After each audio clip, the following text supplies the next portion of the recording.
আব্দুল্লাহ বিন যায়েদ বিন আব্দে রাব্বিহি সাহাবী খেজুরের বাগানে কাজ করতেছেন, কে যেন মদিনার পথ দিয়ে বলে যায় রাসূল নাই, চলে গেছে। সরওয়ারে দু আলম নবীর ওফাত হয়ে গেছে রে। খবরটা শোনার সাথে সাথে আব্দুল্লাহ বিন যায়েদ বিন আব্দে রাব্বি খেজুরের বাগানে আল্লাহ পাককে ডেকে বলে, ওগো আল্লাহ, আমার এই চোখ দুইটা, যে চোখ দিয়া পৃথিবীর সবচেয়ে দামি নিয়ামত মুহাম্মাদুর রাসূলুল্লাহ সাল্লাল্লাহু আলাইহি ওয়াসাল্লামকে আমি দেখি, ওগো আল্লাহ, এই চোখ দিয়া যেহেতু আমার সরকার, আমার সরদার মুহাম্মাদুর রাসূলুল্লাহ সাল্লাল্লাহু আলাইহি ওয়াসাল্লামকে দেখা যাবে না, ওগো আল্লাহ, এ চোখ আমি তোমার কাছে আর চাই না, এটা লয়ে যাও গা। যে চোখ দিয়া রাসূল দেখা যাবে না, এই চোখ দিয়া দুনিয়ার আর কোনো নাজ নিয়ামত দেখতে চাই না। এবং দোয়াটা এমন দোয়ায়ে মুস্তাজাব, এমন ভাবে উনি দোয়া করেছেন, এক দিক দিয়া দোয়া শেষ হইছে, আর এক দিক দিয়া আল্লাহ তাআলা ওনার চক্ষু দুইটাকে অন্ধ করে দৃষ্টিশক্তি নিয়ে গেছে। রাসূলকে দেখাও তো এত ইমানি এক কাম। কাব ইবনে মালিক বলেন, রাসূল আমারে নাই দেখলো, আমি তো নবীরে দেখতে পারি, তাই যাই মসজিদে। 40 দিন হয়ে গেল। 40 দিন পরে আল্লাহর রাসূল আমাকে ডাকলেন। ভাবলাম কোন সুখবর হবে নি, কিন্তু কাছে যাওয়ার পরে আল্লাহর রাসূল বলে, কাব ইবনে মালিক শোনো, এতদিন পর্যন্ত তোমার বিবি এ 40 দিন তোমার সাথে কথা বলেছে, আজ থেকে বিধান আরো কঠিন হয়ে গেল, নিজের বিবিকে তাড়াতাড়ি বাবার বাড়ি পাঠায় দাও, একা থাকবা। কাব ইবনে মালিক বলে, এতদিন পর্যন্ত দুঃখের কথা বলার মতো একজন ঘরে ঘরণী আমার ছিল, কিন্তু আজকে সেও নাই। শুধু আল্লাহর রাসূলকে এটা আমি জিজ্ঞাসা করলাম, ওগো আল্লাহর নবী, এমনি বাবার বাড়ি পাঠায় দিব নাকি তালাক দিতে হইব? সরকার বললেন, তালাক দিতে হবে না, এমনি পাঠায় দাও। হযরত কাব ইবনে মালিক বলে, বউটাও ঘর থেকে চলে গেল, এবার আমি একলা ঘর। কাব ইবনে মালিক বলে, আমার টেনশন হলো, এখন যদি আমার মৃত্যু হয়ে যায়, আমার মরণের খবর বলার জন্য, শোনার জন্য একটা মানুষ মদিনায় নাই। আমি এখন মরে গেলে কেউ আমার জানাজার নামাজও পড়তে আসবে না। আমি এখন যদি মরে যাই অবস্থায়, তাহলে আমার কবরের উপরে মাটি দেওয়ার মতো কোনো মানুষ থাকবে না। কাব ইবনে মালিক বলেন, এর চাইতে ভয়ঙ্কর বিষয় হলো, আমি না মইরা আমার এই বয়াকাট হালতে যদি রাসূল মইরা যায়, আল্লাহর রাসূল যদি ইন্তেকাল করে, তাহলে ওহীর দরজা বন্ধ হয়ে যাবে।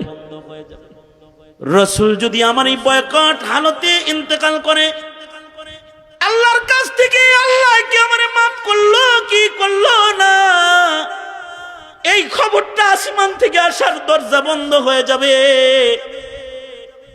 শুধুই মাত্র আমার হায়াত না, কিয়ামত পর্যন্ত বরজখের ভেতরেও কেউ আমার সাথে কথা বলবে না। কিয়ামত পর্যন্ত, বিচারের আগ পর্যন্ত পৃথিবীর কেউ অথবা বরজখের কেউ আমার দিকে তাকাবে না। আকলমন্দু সে ক্যা পুছু कि मेरी इब्तिदा क्या है, अक्लमंदू से क्या पूछूं कि मेरी इब्तिदा क्या है, कि मैं इस फिक्र में रहता हूँ मेरी इंतहा क्या है, कि मैं इस फिक्र में रहता हूँ मेरी इंतहा क्या है। আমার শেষ বিদায় কি হবে, এটা হলো আমার ভাবনা হওয়া চাই, যে আমার শেষ বিদায়টা কি ভালো হবে না মন্দ হবে। কাব ইবনে মালিক বলে, এই টেনশন আমার, আমি এখন মরে গেলে তো কাম সারা, আর যদি রাসূল মরে যায় তাহলে কিয়ামত পর্যন্তের জন্য সারা। এমন জ্বালা যন্ত্রণায় কাঁপ বলে শুধু কান্না আর কান্না। আল্লাহরে খালি কান্দি আর বলি, আল্লাহ আমারে তুমি মাফ করে দাও। বান্দায় অপরাধ করে যদি আল্লাহর কাছে মাফ চায়, আল্লাহ খুশি হয়ে যায়, কারণ আল্লাহ তাআলা হুয়াল আজিজুল গফুর। আল্লাহ তাআলা বান্দা মাপ চাইলে খুশি হইয়া যায়। 50 দিনের মাথায় আল্লাহ তাআলা এই 3 মুমিনের চোখের পানির বদলায় তাদেরকে ক্ষমার ঘোষণা রাসূলের কাছে পাঠায়া দিলেন। 50 দিনের মাথায় ফজরের নামাজের সময় আল্লাহর রাসূল এদেরকে ডেকে বললেন, এই আসো আসো, আয়াত নাজিল হয়েছে, ওয়ালা সালাসাতিল্লাযিনা খুল্লিফু, তোমরা 3 জন যারা আছো, যাদের জন্য বায়কাট হানত ছিল, তোমাদের জন্য ক্ষমার আয়াত নাজিল হয়ে গেছে, চলে আসো আসো, তোমরা ক্ষমার সুসংবাদ নাও। যাও যাও, মসজিদে যারা আছো তারা ক্ষমার সংবাদটা তাদের পৌঁছায় দাও।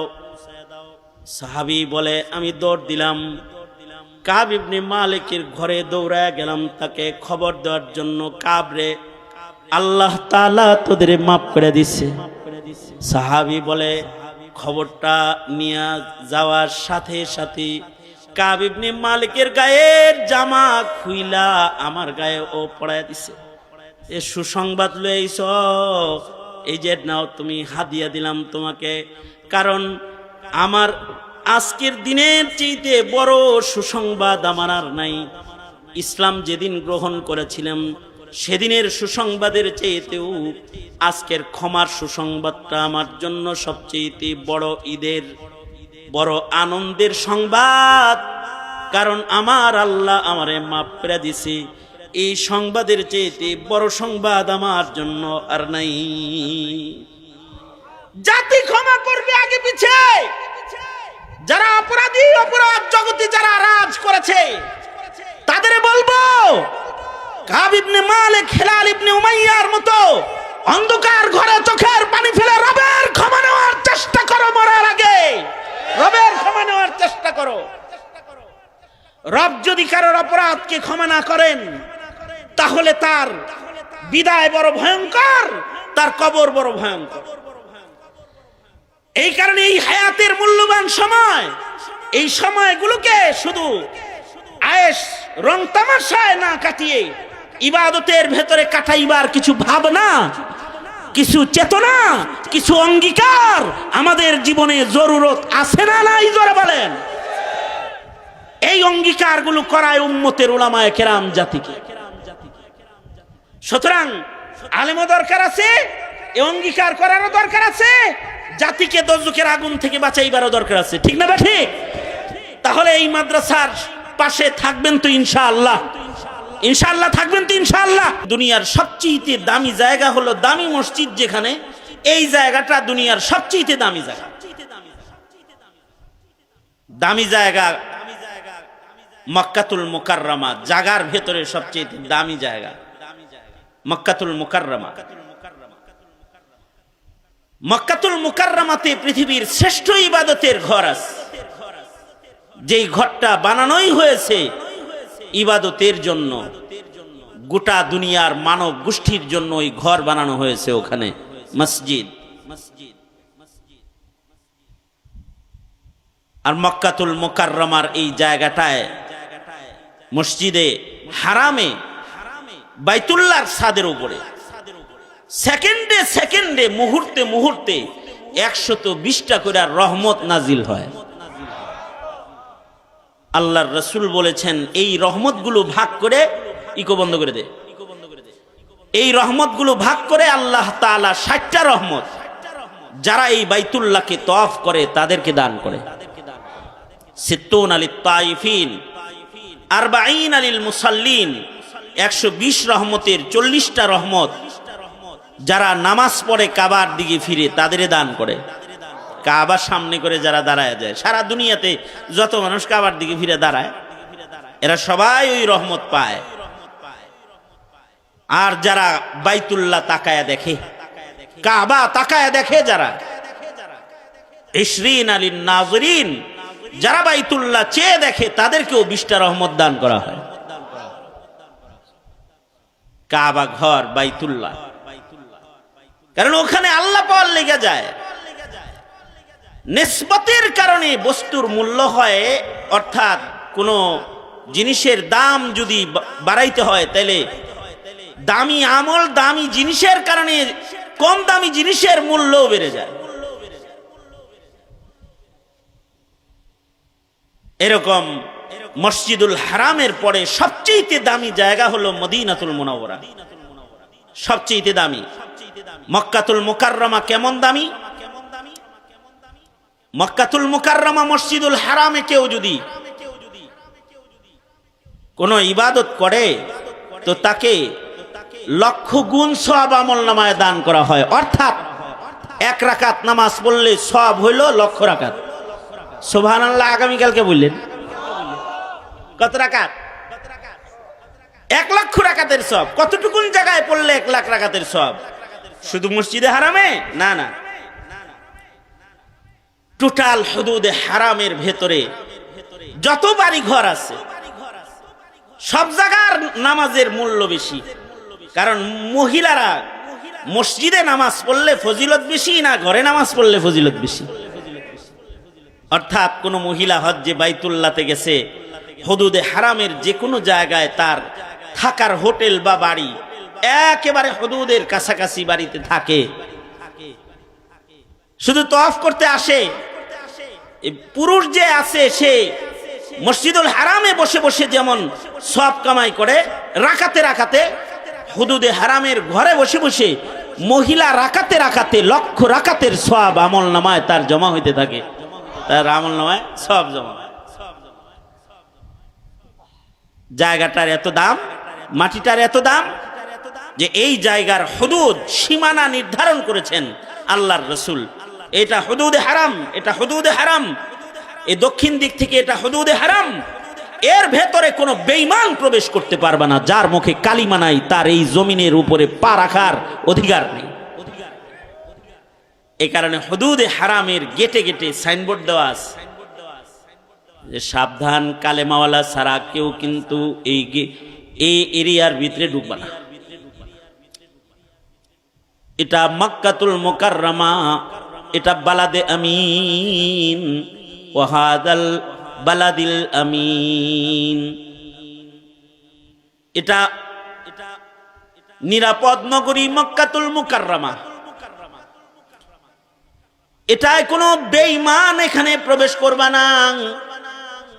এটা শুধুই মাত্র তাদের জন্য যাদের মুখে আছে লা ইলাহা ইল্লাল্লাহ, লা ইলাহা ইল্লাল্লাহ মুহাম্মাদুর রাসূলুল্লাহ। এই কালিমাওয়ালারা খালি ঢুকবা, কালিমা ছাড়া যারা তাদের এই শহরে ঢোকার অনুমতি নাই। এই এরিয়ার ভেতরে, সীমানার ভেতরে কোন প্রাণী কেউ মারা জায়েজ নাই, মশা মাছি মারা জায়েজ নাই।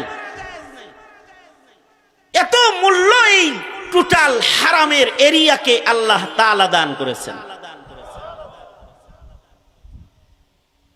মদিনাতুল মুনাওয়ারা মক্কাতুল মুকাররমার পরেই সবচেয়ে বেশি দামি, সবচেয়ে বেশি দামি মদিনাতুল মুনাওয়ারা। মদিনাতুল মুনাওয়ারাতেও কেউ যদি নামাজ পড়ে, ফি রিওয়ায়াতিন 50,000 রাকাতের সওয়াব 1 রাকাত নামাজে তাকে দান করা হবে। 50,000 রাকাতের সওয়াব পাবে এরিয়ার ভিতরে ঢুকে ইবাদত করলে। মদিনার দাম এত বেশি কেন? এবার আমাদের আকাবিররা কথা কয়, মদিনার মাটিটার মূল্য আল্লাহর কাছে কেমন?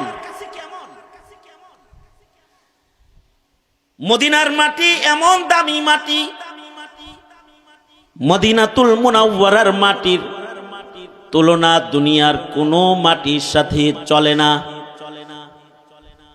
কারণ ওটার ভেতরে আছে জান্নাতের মাটি।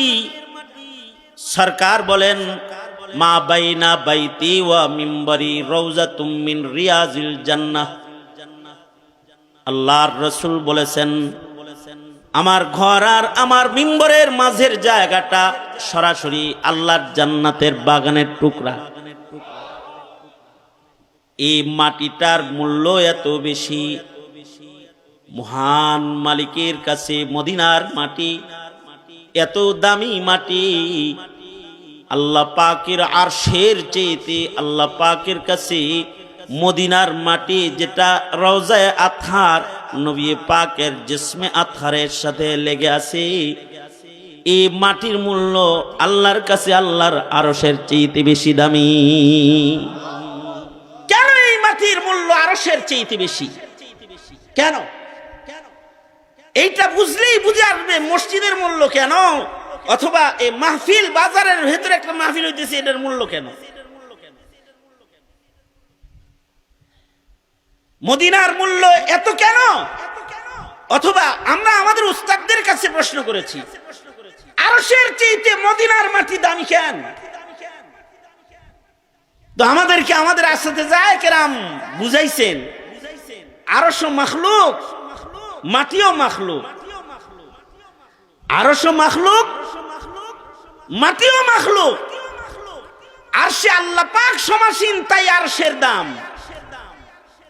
মদিনাতুল মুনাওয়ারা মাখলুক হিসাবে, এটা জান্নাতের বাগান এখানে আছে, আর এখানে আল্লাহর পরেই যার বেশি দাম তিনি এখানে আছে। মাখলুক হিসাবে আরশের চাইতে মদিনার মাটির বেশি দাম, এজন্য যে মাখলুকাতের ভেতরে সবচেয়ে দামি মানুষ যিনি, তিনি মদিনার মাটিতে শুয়ে আছেন। কারণ আল্লাহর কাছে আল্লাহর আরশের চাইতেও দামি মুহাম্মদুর রাসূলুল্লাহ সাল্লাল্লাহু আলাইহি ওয়াসাল্লাম। মাখলুক হিসাবে আরশ মাখলুক, মুহাম্মদুর রাসূলুল্লাহ সাল্লাল্লাহু আলাইহি ওয়াসাল্লাম মাখলুক। আরশ দামি এজন্য যে আরশ মাখলুকটার উপরে রহমান মালিক সমাসীন। সুম্মাস্তাওয়া আলাল আরশ, আল্লাহ তাআলা আরশের উপরে সমাসীন, তাই আরশের দাম।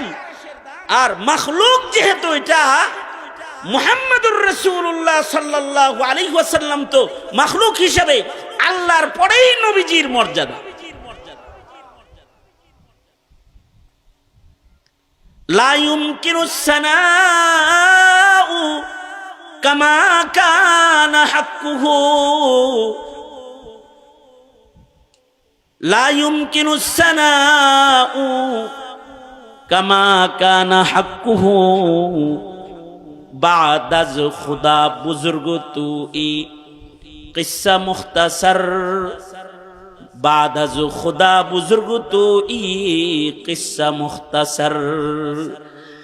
আমার নবী মুহাম্মদুর রাসূলুল্লাহ সাল্লাল্লাহু আলাইহি ওয়াসাল্লাম, নবীজির মাখলুকাতের ভেতরে মূল্য হলো বাদাজ খুদা বুজুর্গ তুই। আমাদের নবীজি হলো আল্লাহর পরেই মাখলুকাতের ভেতরে সর্বশ্রেষ্ঠ। তিনি যেখানে আছে সেই জায়গার দাম আল্লাহর কাছে বেশি, কারণ আল্লাহ তাআলা আরশ থেকে সরে গেলে তো আরশেরও মূল্য মাখলুক হিসেবে কমে যাবে। যাই হোক, মুহাম্মদুর রাসূলুল্লাহ সাল্লাল্লাহু আলাইহি ওয়াসাল্লাম মদিনায় আছেন, সঙ্গত কারণে মক্কাতুল মুকাররমার যেমন হুদুদ আছে, মদিনার ওই রকম হুদুদ আছে। আল্লাহর রাসূল এই মদিনার শহরের জন্য দোয়া করেছেন। মদিনার হুদুদ নির্ধারণ আছে, নবীজি নির্ধারণ করে দিয়ে গেছেন এবং বলে গেছেন, এই দামি শহর মদিনা, আমার মদিনা, এখানে যদি কেউ গাছ লাগায় তাতেও আল্লাহ তাআলা তার উপরে খুশি হয়ে যাবে। সাবধানের পাতাও ছিল না, মদিনার গাছ পাতাকেও, লতা পাতাকেও মুহাব্বত করা ঈমান। মদিনার পাহাড়কে মুহাব্বত করা ঈমান। মদিনায় এমন পাহাড় আছে যারা আল্লাহর জান্নাতি। মদিনায় এমন কবরস্থান আছে আশা করা যায় ও কবরস্থানের সব মাইয়িত আল্লাহর জান্নাতি। জান্নাতুল বাকি মদিনায় আছে।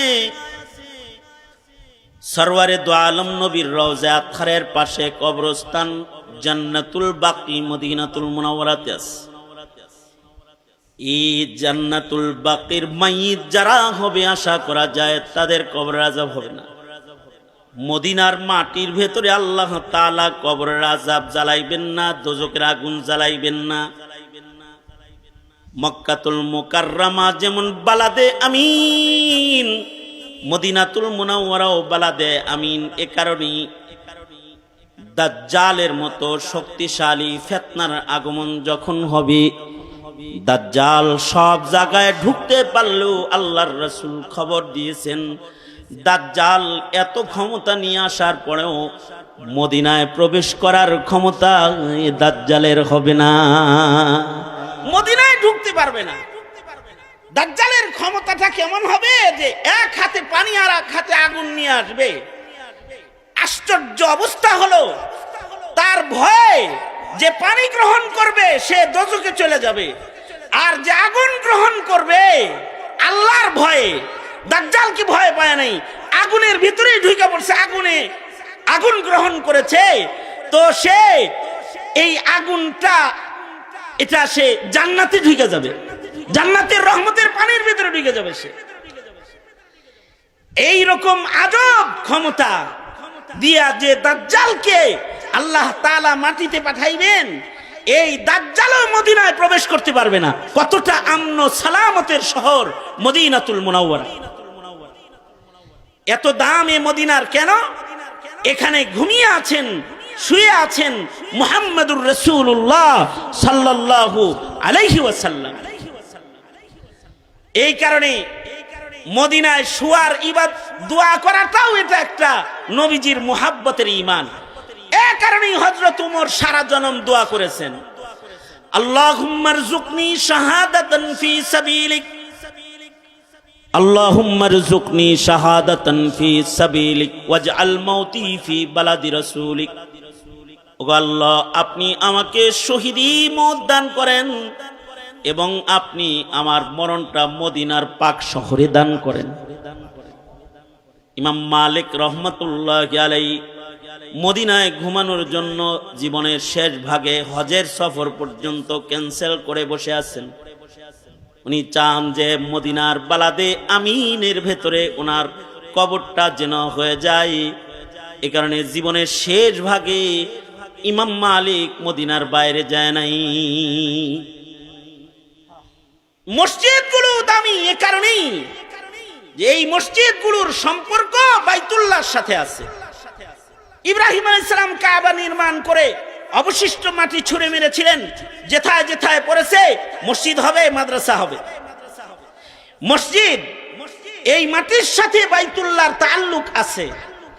এ কারণেই বাইতুল্লাহে বর্ষিত রহমতগুলো মসজিদের ছাদে ছাদে চলে যায়। যারা মসজিদে ঢুকে রহমত তাদের মাথায় চলে যায়, ইমামের মাথায় যায়, ইমাম থেকে মুয়াজ্জিনের উপরে যায় নামাজের মাধ্যমে। মুয়াজ্জিনের ডান পাশে যে দাঁড়ায় সে রহমত পেয়ে যায়, বাম পাশে যে দাঁড়ায় তারপরে সে রহমত পেয়ে যায়। এই রহমতওয়ালা বান্দাগুলা যখন রহমত লয়ে জমিনে পাড়া দেয় তো আল্লাহ তাআলা জমিনের উপরে রহমত বর্ষণ করতে থাকে। মুহাদ্দিসিন বলেন, রাউজাতুম মিন রিয়াজিল জান্নার মাটির উপরেও 24 ঘন্টা রহমত বর্ষণ হয়। বাইতুল্লাহর উপরে যেমন 24 ঘন্টা রহমত বর্ষণ হয়, রাউজাতুম মিন রিয়াজিল জান্নার ভেতরেও 24 ঘন্টা আল্লাহ পাকের রহমত বর্ষণ হয়। তো এই মসজিদগুলো দামি কারণ মসজিদের ভিতরের সামান ভালো। মাদ্রাসাগুলো দামি কারণ মদিনায় রাসূল আছেন আর মাদ্রাসায় নবীর রেখে যাওয়া আমানত আছে, কোরআন আছে, হাদিস আছে। এ কারণে মাদ্রাসাকে বলা হয় বাইতুর রাসূল, বাইতুন নবী। আর মসজিদগুলো হলো আল্লাহর ঘর, বাইতুল্লাহ আল্লাহর ঘর। মাদ্রাসা মসজিদ যেমন একটা নিসবতের কারণে দামি, বাজার যেমন দুনিয়া বেচা কেনার নিসবতের কারণে কম দামি। মানুষের ভেতরে কিছু মানুষ আছে তাদের হায়াত নামক মাখলুক পাত্রের ভেতরে নেক আমল বেশি।